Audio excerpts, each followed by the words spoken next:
Assalamualaikum warahmatullahi wabarakatuh. Salam sejahtera bagi kita semua. Ketemu lagi pada mata kuliah Teknologi Konservasi Sumber Daya Lahan.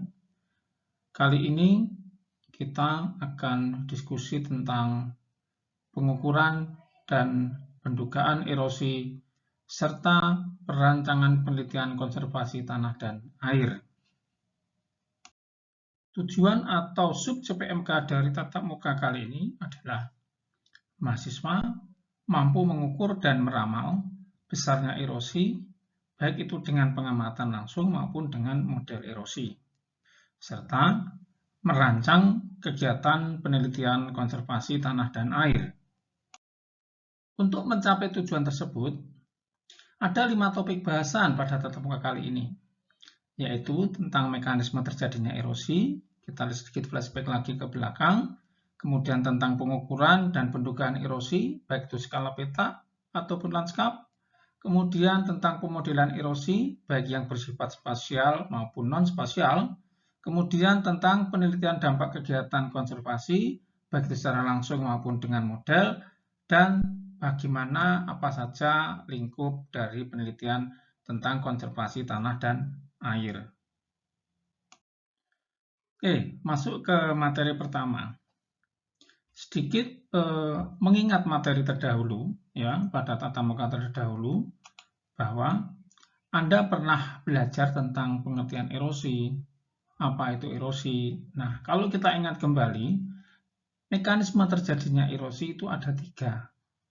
Diawali dari pemecahan partikel tanah, ya, bagian sini, karena pukulan air hujan, kemudian partikel yang pecah tadi terangkut atau mengalami pengangkutan, transport, kemudian dia mengendap di bagian bawah. Ketiga mekanisme inilah, ya, bagaimana menjelaskan bagaimana proses erosi ini terjadi. Artinya apa? Dalam proses erosi ada partikel tanah yang hilang, ada partikel tanah yang diendapkan.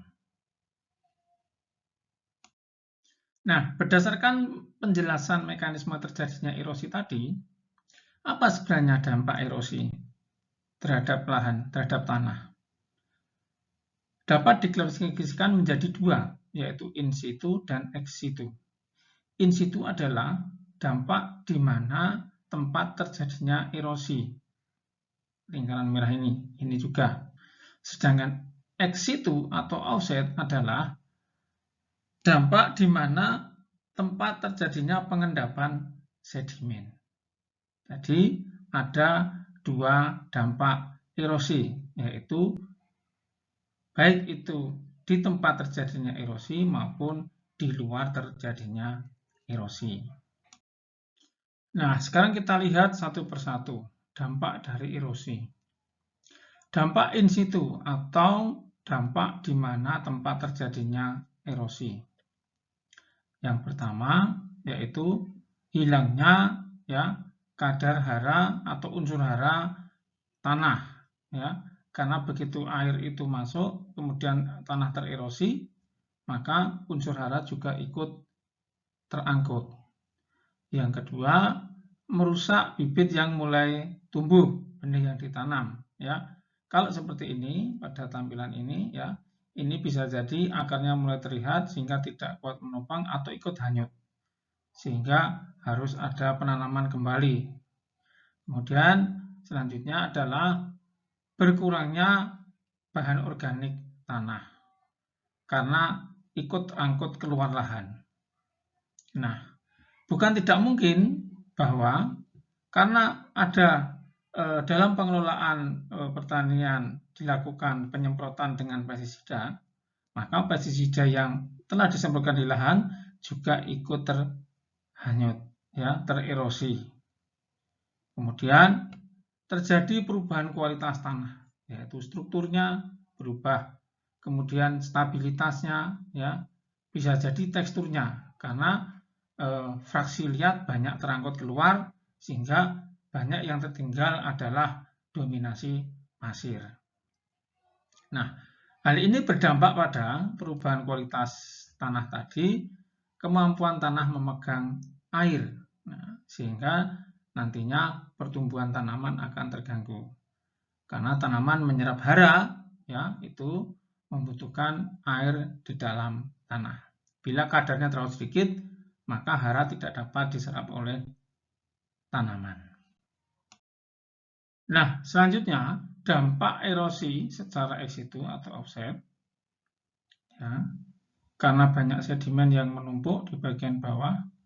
Nah, bagian lahan bawah itu juga ada tanamannya, sehingga akan mengubur bibit yang mulai tumbuh tadi. Nah, akhirnya gagal, ya, tanamannya mati. Kemudian yang kedua, apabila sedimen ini terus bergerak mencapai jalan, maka dia akan merusak jalan. Kemudian yang ketiga, ya, mempercepat terjadinya pendangkalan di saluran drainase, entah itu sungai atau saluran drainase untuk pertanian. Nah, apabila ini mencapai sungai utama atau tampungan, maka akan merusak habitat alami bagi ikan. Nah, selanjutnya di lahan pertanian sering dilakukan pemupukan atau penyemprotan pestisida dalam budidayanya, dan itu ikut terhanyut, ya, hanyut dalam proses erosi. Apabila masuk sungai, maka akan mencemari atau kontaminasi. Mengingat dampak yang merugikan, ya, dari erosi tadi, baik itu in situ maupun ex situ, maka kita harus berupaya dalam mengelola suatu tanah, ya, itu tidak menyebabkan erosi, ataupun kalau terjadi erosi, ya, masih dalam batas wajar. Dalam hal ini adalah batasnya erosi diperbolehkan. Nah, bagaimana kita bisa melakukan hal tersebut? Ya, bisa menetapkan metode apa yang paling tepat, ya, metode konservasi apa yang paling tepat, ya, agar lahan yang kita garap itu tidak menimbulkan erosi. Maka kita harus paham faktor-faktor yang mempengaruhi erosi. Nah, dari 3 mekanisme tadi yang saya jelaskan di awal, secara garis besar ada 5 faktor yang mempengaruhi erosi. 1, pasti hujan, ya. Erosi terjadi saat turun hujan.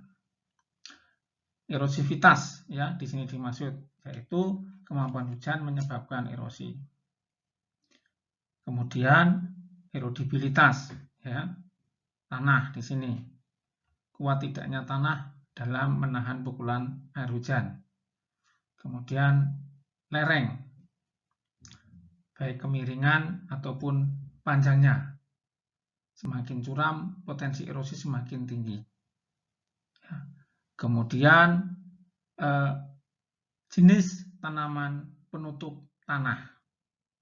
Nah, lahan yang selalu tertutup sepanjang tahun, ya, ditanami sepanjang tahun, tentu erosinya akan lebih rendah daripada lahan yang terbuka. Dan yang penting adalah cara pengolahannya. Pada lahan miring, apakah dibuat teras atau tidak? Toh, kalaupun ada gulutan, itu bagaimana? Searah lereng atau searah kontur? Tentu dengan memahami berbagai faktor yang mempengaruhi erosi tadi, kita bisa menetapkan, ya, kita bisa mengevaluasi juga apakah lahan yang kita garap ini, ya, lahan yang kita rencanakan akan jadikan lahan pertanian itu nanti berpotensi erosi, atau yang secara aktual sebenarnya faktor mana sih yang dominan menyebabkan erosi. Nah, bila kita sudah paham faktor apa saja mempengaruhi erosi, maka pertanyaan selanjutnya adalah bagaimana sebenarnya cara mengukur erosi. Ya. Kemudian kalau dalam suatu kawasan tidak ada alat ukur, bagaimana kita menduga? Nah, di sini ada 2 bahasan baru, yaitu pengukuran erosi dan pendugaan erosi. Yang pertama, pengukuran erosi. Nah, bila kita bicara tentang pengukuran, berarti itu dilakukan di lapangan secara langsung, di lahan secara langsung. Ya, kita datang ke lahan, melakukan pengamatan. Tentu kalau pengukuran ini dilakukan pada saat terjadi hujan atau pada musim hujan. Tidak bisa ini dilaksanakan pada musim kemarau karena kita ingin melihat erosi yang terjadi. Ada 4 metode di sini, yaitu dengan peta kecil, kemudian metode dengan das yang diukur adalah sedimennya, kemudian dengan survei profil tanah, ya, yang tererosi dilihat ketebalannya, kemudian adalah dengan tongkat pengukur. Ya, berikut ini adalah pengukuran erosi metode peta kecil.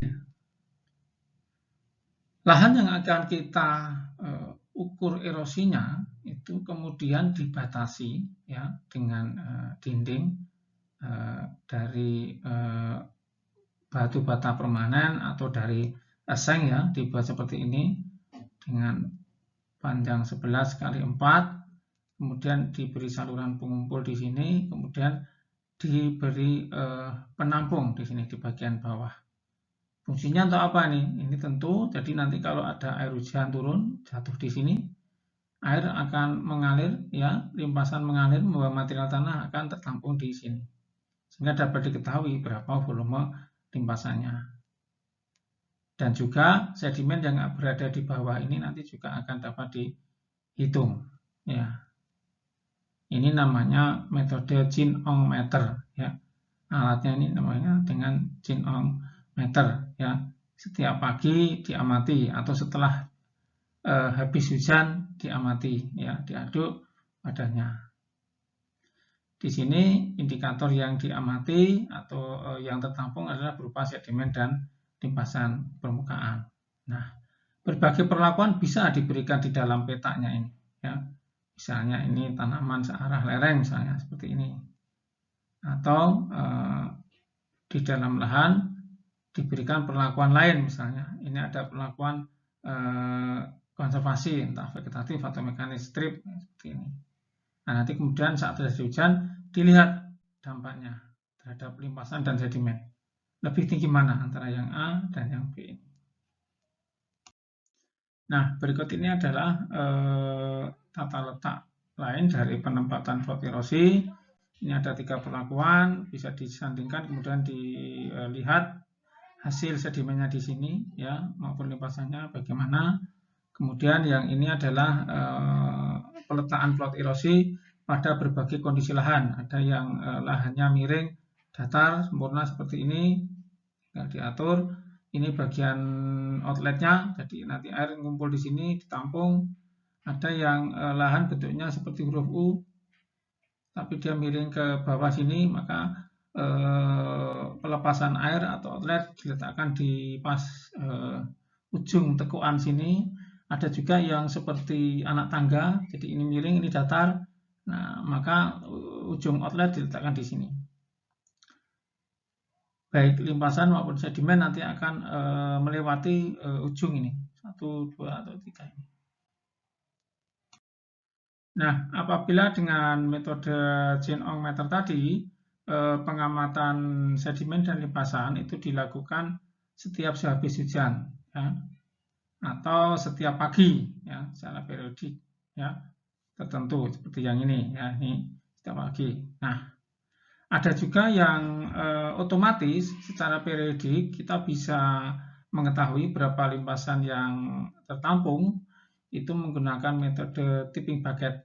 Jadi ini prinsip kerjanya seperti alat ukur hujan otomatis yang kalau wadahnya itu tertampung air di situ, kemudian volume tertentu dia akan tumpah secara otomatis. Nah, ini juga sama. Jadi ini peta percobaannya tanaman atau perlakuan ya vegetatif atau mekanis, kemudian ada hujan terkumpul di sini, air mengalir ya, dia akan masuk di tipping bucketnya ini. Nah, nanti kalau penuh dia akan buka tumpah, gantian yang sini penuh buka tumpah. Nah, pergerakan tipping bucket ini ya akan dicatat oleh counter yang ada di sini ya. Nanti dia akan tercatat bergerak berapa kali.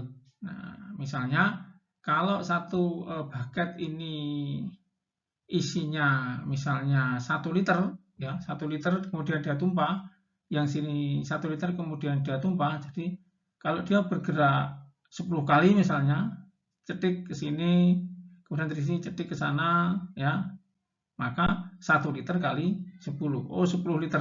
Nah, sehingga kita bisa lebih efisien dalam mengamati limpasan permukaan karena ada counternya di sini ya, penghitung otomatisnya ya.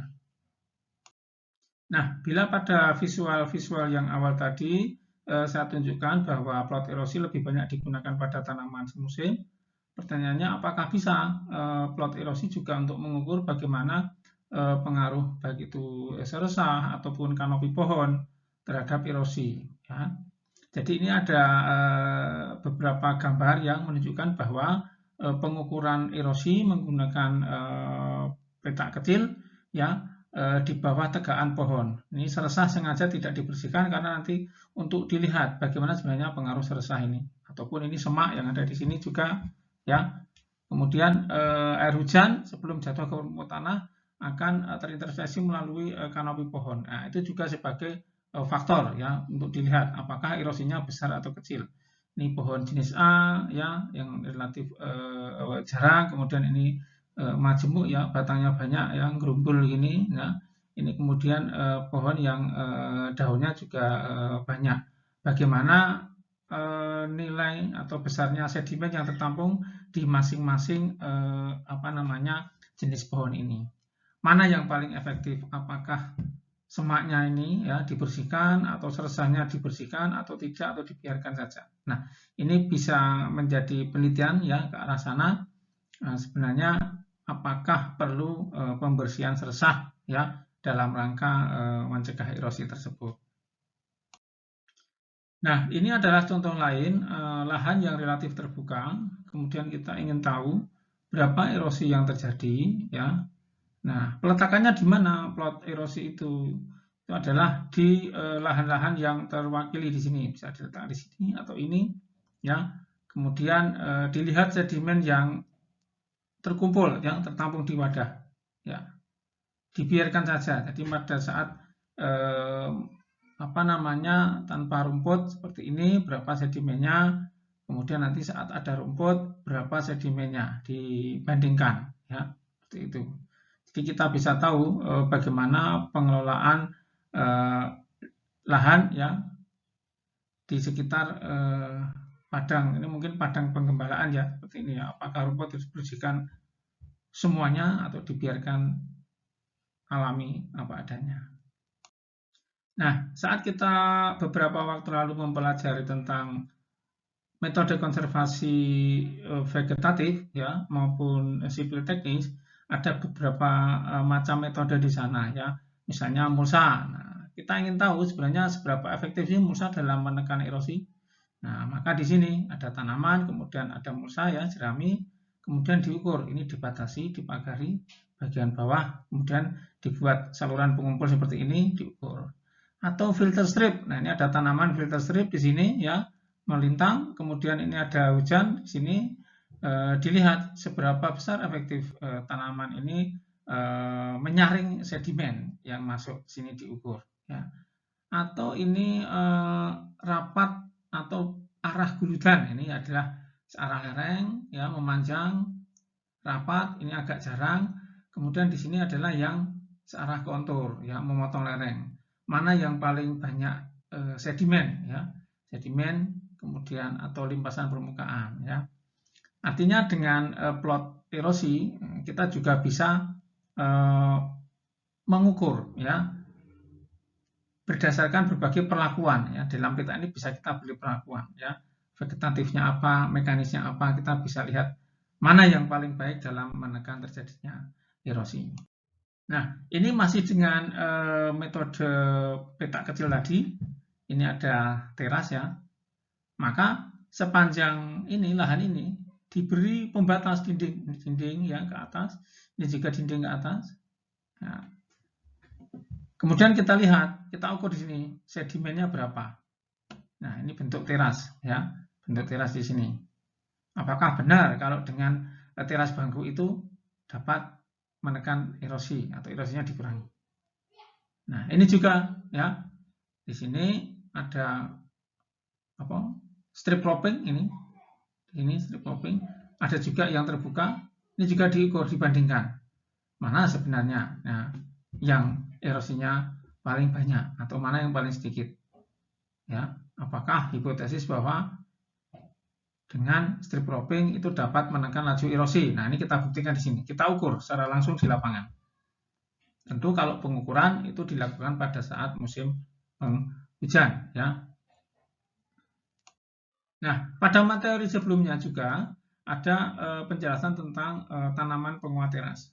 Nah, artinya bukan saja pada lahan garapan yang kita ukur erosinya, tetapi bisa juga pada dinding teras. Nah, ini contohnya.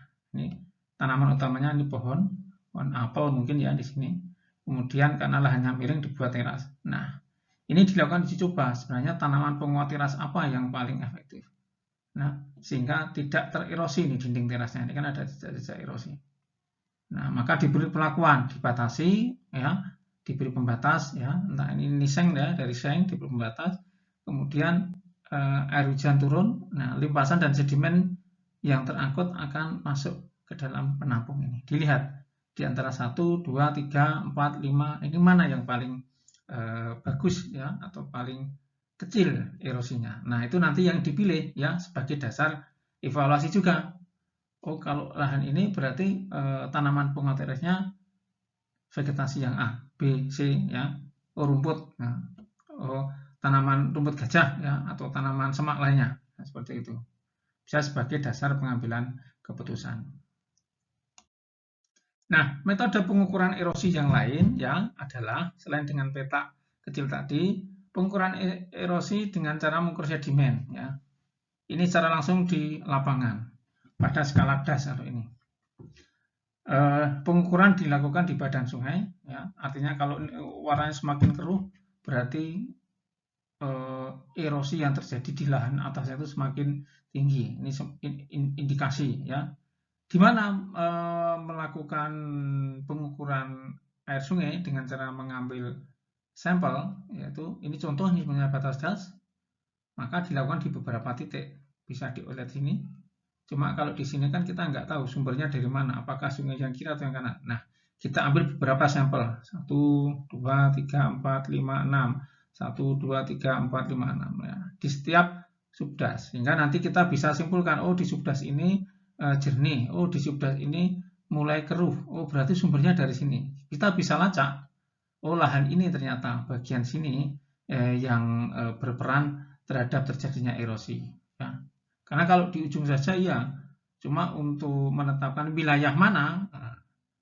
Tapi kalau untuk mengambil keputusan, oh das ini telah mengalami erosi, iya betul bisa, ya 1 titik di ujung. Tetapi bagian mana yang diperbaiki nanti kita ambil beberapa sampel di sini, beberapa titik.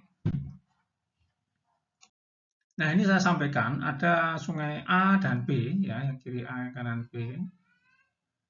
Dari warna terlihat, yang A itu coklat, ya, coklat keruh, yang B itu relatif jernih, ya, bening. Tentu dari sini sudah menunjukkan indikasi bahwa yang warna keruh ini berarti sedimennya banyak nih, sedimen yang terangkut ke air. Nah, pasti ini berasal dari lahan-lahan di atasnya. Sedangkan yang jernih ini sedikit atau bahkan tidak ada.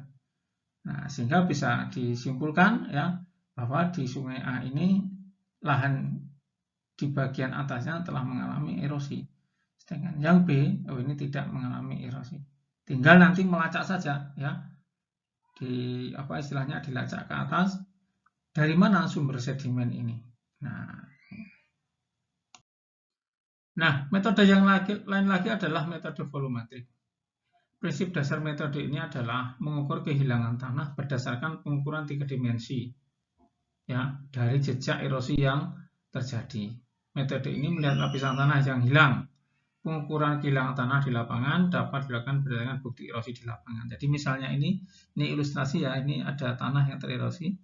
kemudian kita buat grid ya dengan ukuran tertentu, misalnya 20 kali 20 cm. Nah, nanti tinggal ini dihitung berapa luasan lahan atau tanah yang tererosi ini berdasarkan gridnya ini, kedalamannya berapa. Nah, nanti akan ketemu volume dikalikan dengan berat volume, nanti akan ketemu berapa gram, berapa ton yang hilang.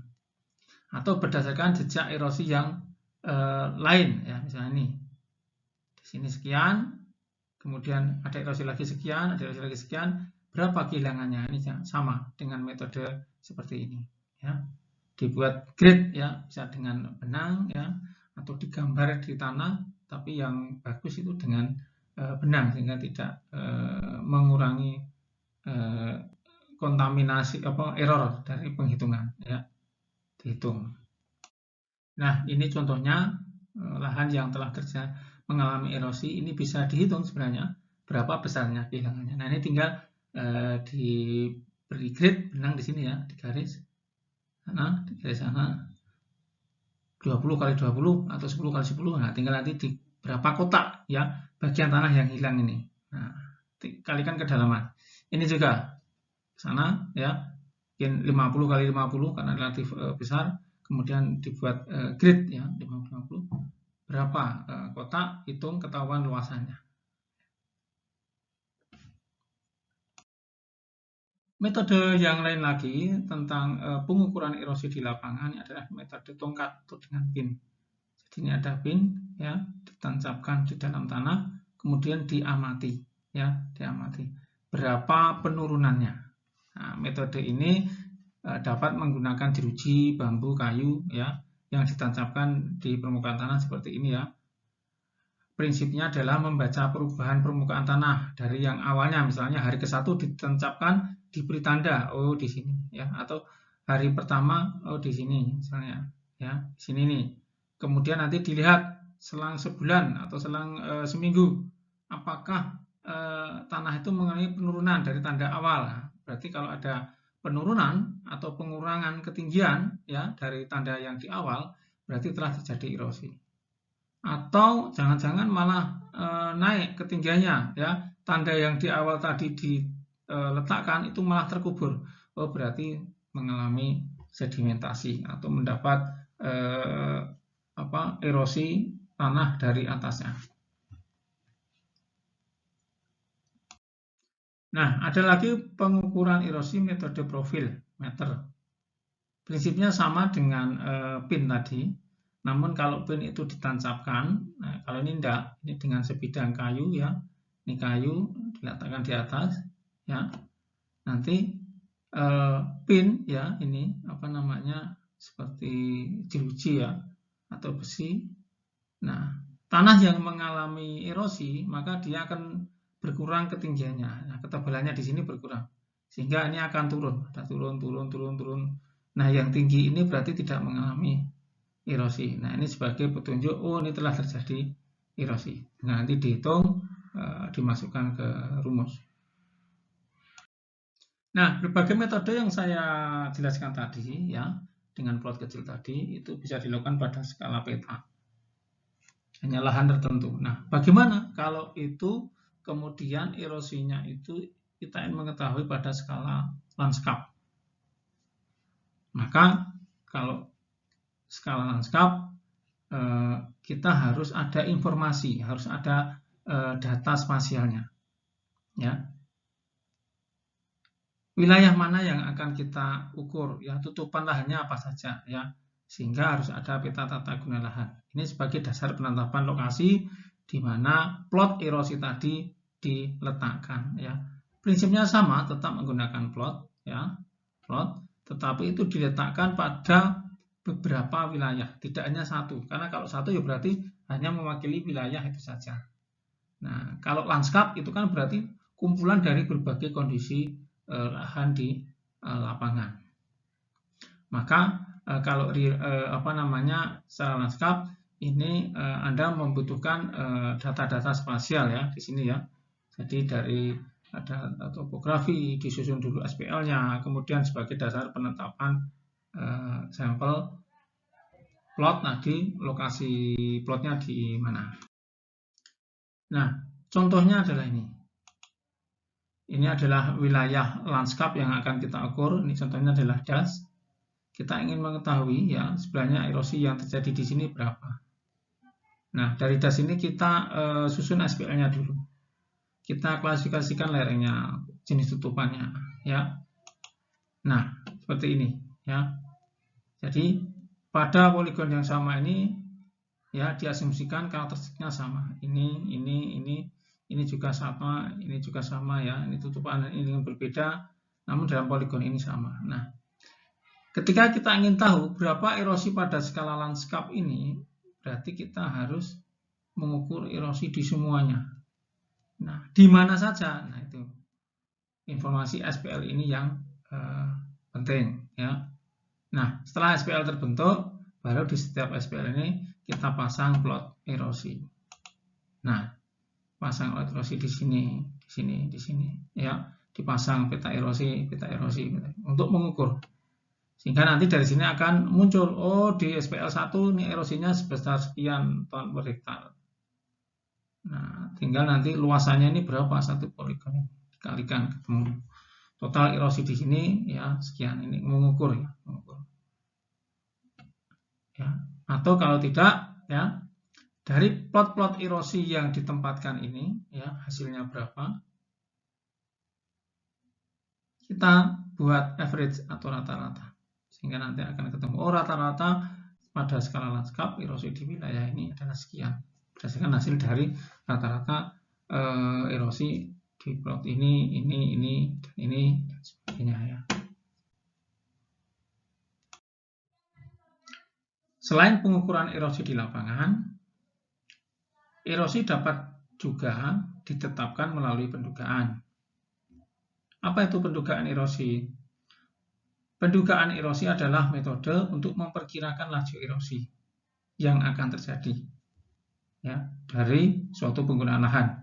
Jadi nilai erosi ini sifatnya perkiraan, maka ada juga yang menyebut prediksi.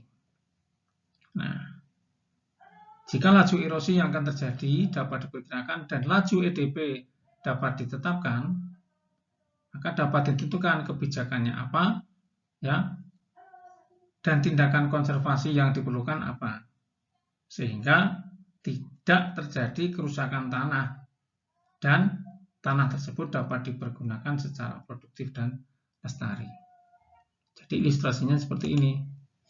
Nah, pada saat kita melakukan pendugaan erosi, bisa jadi nilainya sekian erosinya, E1. Atau bisa jadi nilainya E2.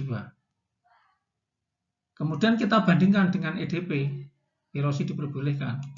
Nah, apakah hasil pendugaan kita tadi berada di bawah EDP atau berada di atas EDP? Data ini sangat penting untuk mengambil kebijakan tadi ya.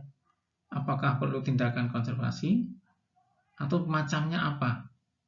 Agar yang erosi ini pada saat nanti diaplikasikan itu tetap sesuai hasil pendugaan. Artinya pemanfaatan tanahnya tidak menimbulkan erosi ya yang E2 ini. Atau tindakan konservasi apa agar E1 ini dapat ditekan turun ya. Minimal tidak melampaui EDP. Ya. Artinya apa? Dengan pendugaan erosi kita bisa mengevaluasi sebenarnya lahan-lahan yang existing tanpa mengukur langsung di lapangan, ataupun lahan-lahan perencanaan. Nah, misalnya rencana tata ruang wilayah ya 30 tahun mendatang ya misalnya sampai 2050. Nah, tentu untuk mengevaluasi rencana tata ruang itu kita akan kesulitan kalau harus mengukur secara langsung. Karena itu belum terjadi, maka dengan pendugaan ini kita bisa melakukan hal itu dan mengevaluasinya lagi.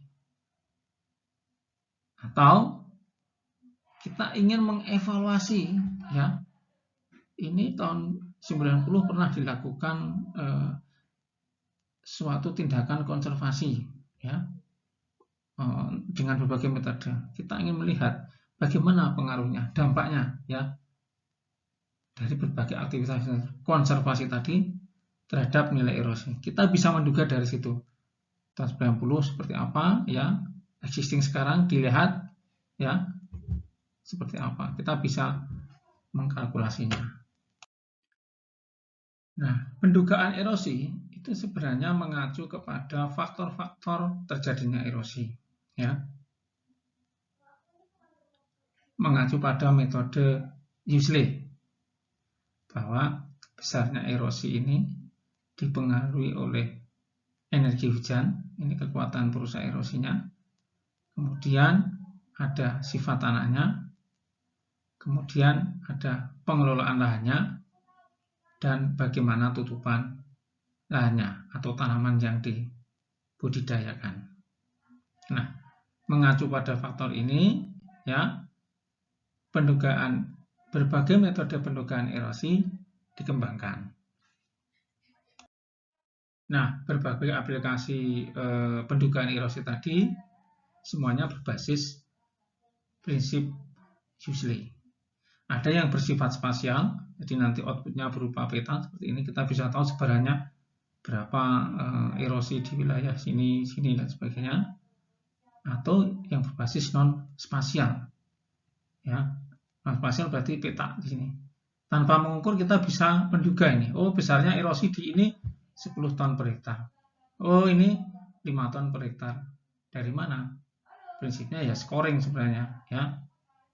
Itu nanti yang akan kita bahas satu persatu. Ya, yang pertama pendugaan erosi yang bersifat non spasial.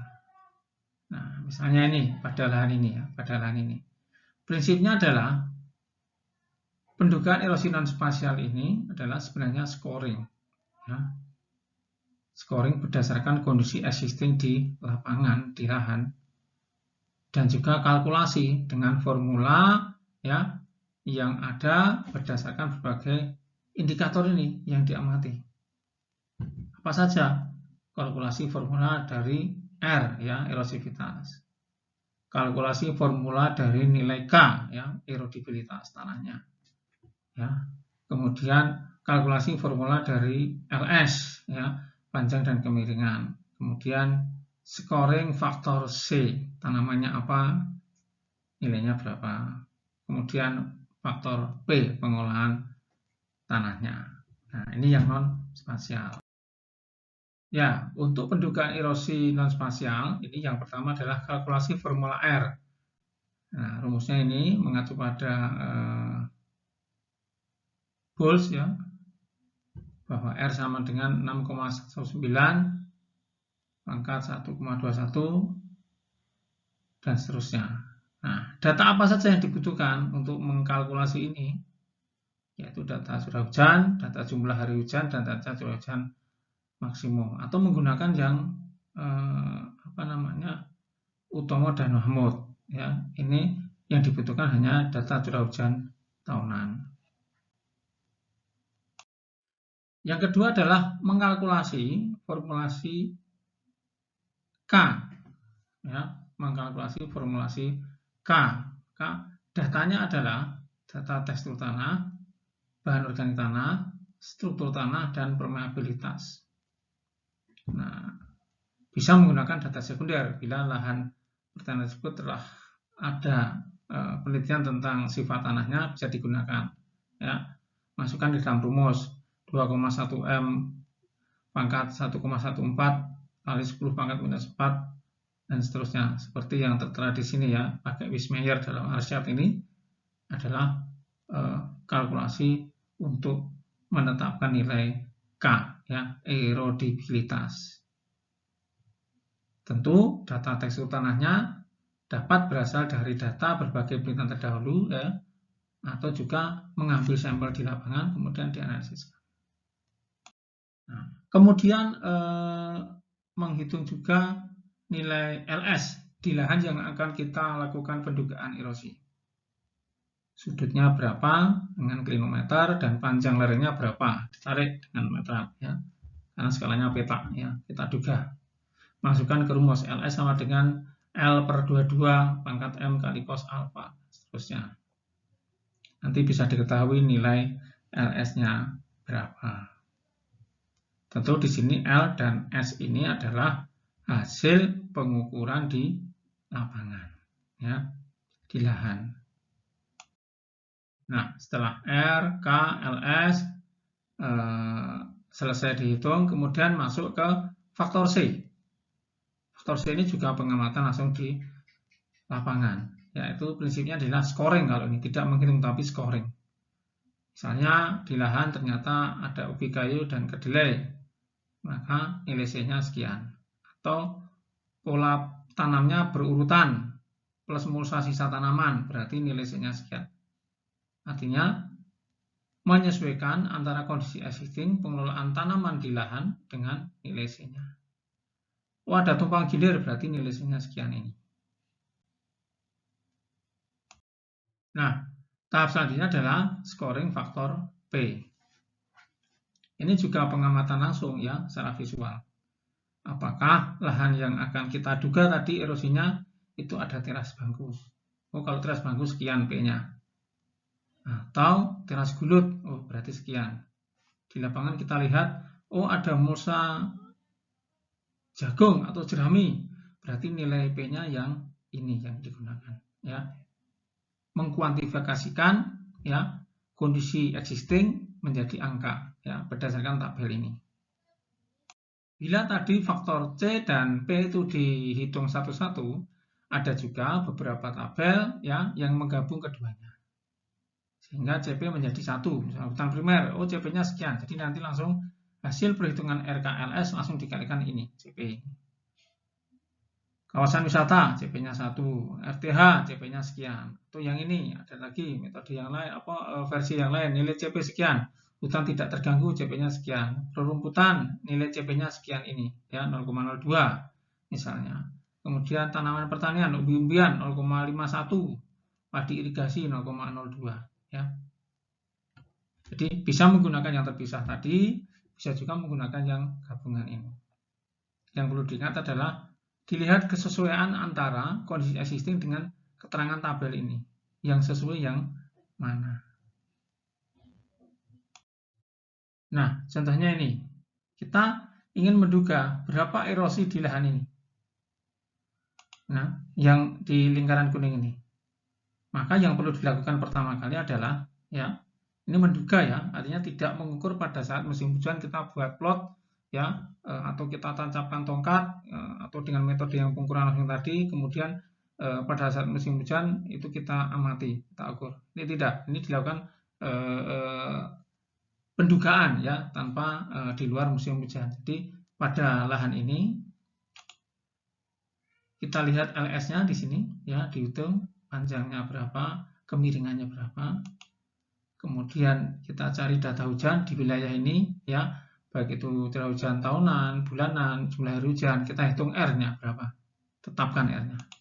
Nah, setelah itu kita ambil sampel tanah ini, kita bawa ke lab, dilihat teksturnya, bahan organik, struktur, dan permeabilitas. Atau bila sudah ada, oh wilayah ini teksturnya lempung berpasir, ya, permeabilitasnya sekian, strukturnya gumbal bersudut, ya, misalnya PO-nya 0,1 misalnya. Nah, kita bisa gunakan itu juga sifatnya pendugaan. Nah, kemudian C dan P. Oh, ini berarti ini tiras bangku, tanamannya ini mungkin wortel ya. Wortel ya, atau kacang-kacangan. Nah, kita lihat di tabel tadi. Nah, bila sudah selesai, R kali K kali LS kali CP.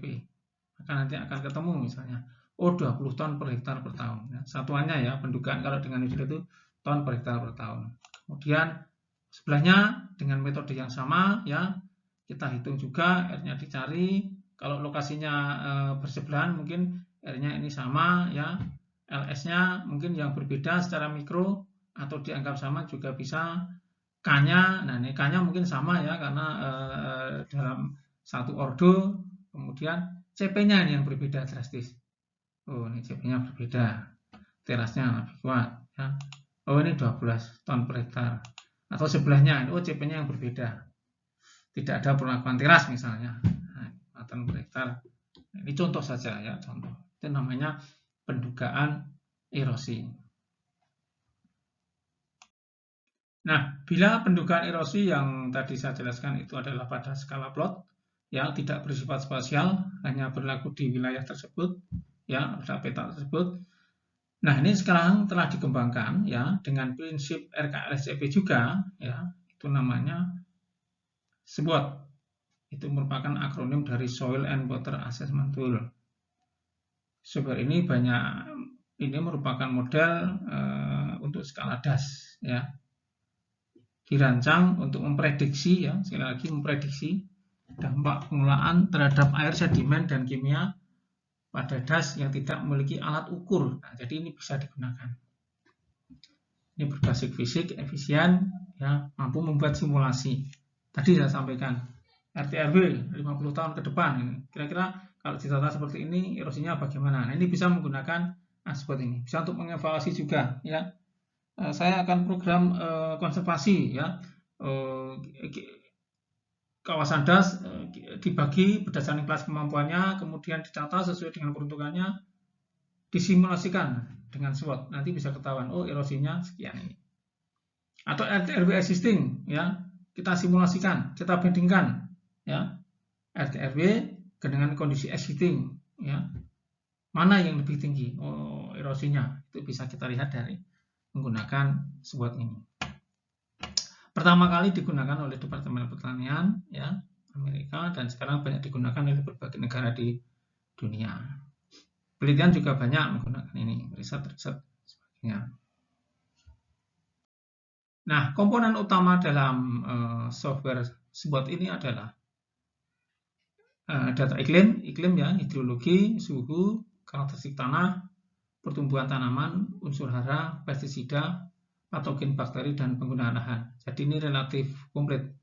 Ya, outputnya nanti kita bisa melihat itu routing, ya routing sampai di mana, kalau ini terjadi erosi, pestisida sampai di mana, ngumpul di mana, dan sebagainya, sumbernya dari lahan bagian mana. Nah, dalam SWOT, nah, DAS dibagi menjadi beberapa subdas, nah, atau dikenal dengan istilah Hydrologic Response Unit atau HRU, ya, yang memberi karakteristik penggunaan lahan, pengelolaannya, dan tanah yang mungkin. Nah, ini. Jadi penggunaan lahan, pengelolaan tanahnya, dan jenis tanahnya mungkin. Atau kalau kita menyebutnya SPL nih, ya dibagi SPL-nya, tapi ini berbasis hidrologik, ya hidrologik. Nah, proses hidrologi DAS yang disimulasikan dalam SWOT ini terbagi menjadi dua bagian utama, yaitu di lahan dan di sungai. Nah, yang di lahan adalah fase lahan dalam siklus hidrologi, ya, sumber erosinya di mana, sedangkan yang di sungai itu pergerakannya, ngumpulnya berapa banyak, material apa saja yang terangkut atau terakumulasi di sungai. Itulah aplikasi SWOT. Secara garis besar, prinsip kerja SWOT itu adalah seperti pada tabel ini, ya, gambar ini. Ada input diproses menjadi output. Outputnya berupa soil erosion, ya, ada runoff, baik itu pada satuan harian, bulanan maupun tahunan. Data apa saja yang dibutuhkan? Yang pertama pasti data DEM, kemudian peta penggunaan lahan, peta jenis tanah, ya, data jenis tanah, peta lereng, kemudian data curah hujan, data temperatur, data kelembaban, dan kecepatan angin. Inilah data yang dibutuhkan dalam SWOT.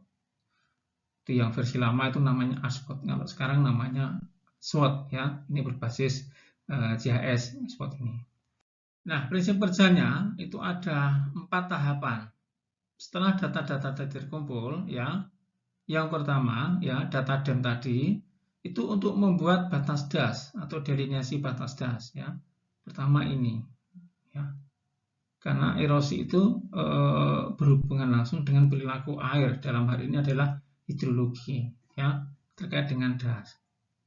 Maka dalam batas DAS ini akan dipecah DAS menjadi subdas, di mana alirannya dan sebagainya. Nah, setelah itu menyusun hidrologi respon unit atau HRU, SPL istilahnya, ya, HRU-nya. Terdiri dari 3 komponen. Land use land cover, ya, penggunaan ataupun tutupan, kemudian jenis tanah di sini, Jenis tanah tentu ini mengacu pada FAO ya, tata namanya. Kemudian lereng, data lereng, sehingga nanti menjadi HRU. Nah, setelah HRU ini terbentuk atau SPA terbentuk, kemudian input tabel tadi curah hujan, temperatur, intensitas, kelembaban, dan kecepatan angin. Nah, kemudian baru setelah semuanya ini selesai dimasukkan, di running di sini simulasi. Berapa erosinya? Di mana yang paling besar ya? Yang paling rendah di mana? Material apa saja yang terangkut? Nah, ini contoh hasilnya tadi data DEM ya. Data yang dibutuhkan ini data DEM. Kemudian di sini ada data tutupan lahan. Kemudian ini ada data jenis tanah ya, klasifikasi tanah. Nah, ketiganya ini nanti digunakan untuk menyusun HRU tadi, dipecah menjadi subdas atau SPL. Merah ini kan batas subdas. Kemudian yang garis-garis ini adalah aliran sungai, jejaring sungai ya. Nanti kita bisa tahu di mana sumber erosi terbesar dan sebagainya. Akumulasi ya, bahan kimia di mana dan sebagainya. Nah, setelah kita running hasilnya seperti ini. Ini adalah data spasial erosi dengan SWOT. Nah, ini ada 2003, 2015, 2030. Jika pemodelan itu menggunakan data tutupan lahan tahun 2015, berarti itu kondisi existing. Misalnya sekarang 2015 ya, berarti kondisi existing. Oh, bagaimana progres 15 tahun lagi? Ya, misalnya ada perencanaan wilayah ini digunakan untuk pertanian ya, wilayah ini untuk hutan dan sebagainya ya, perencanaan wilayah atau tata ruang. Kita bisa prediksi, oh 2030, 15 tahun lagi seperti ini sebaran erosinya. Atau dulunya seperti apa sebenarnya dari kondisi, apakah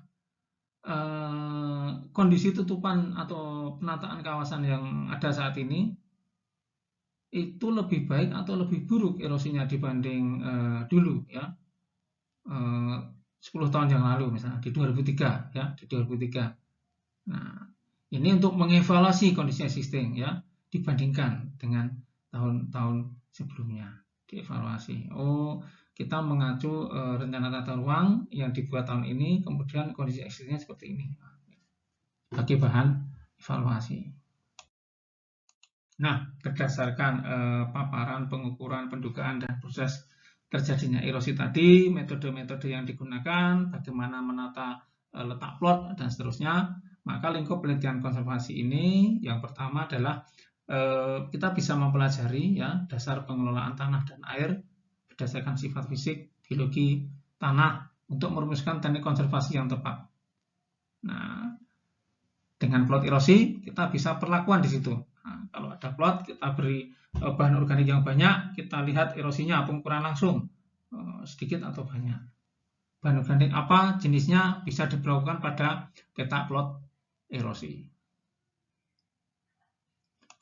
Kemudian yang kedua, mengidentifikasi tingkat kerusakan tanah dan penyebarannya, nah, sehingga dapat ditentukan program konservasi tanah apa yang diperlukan.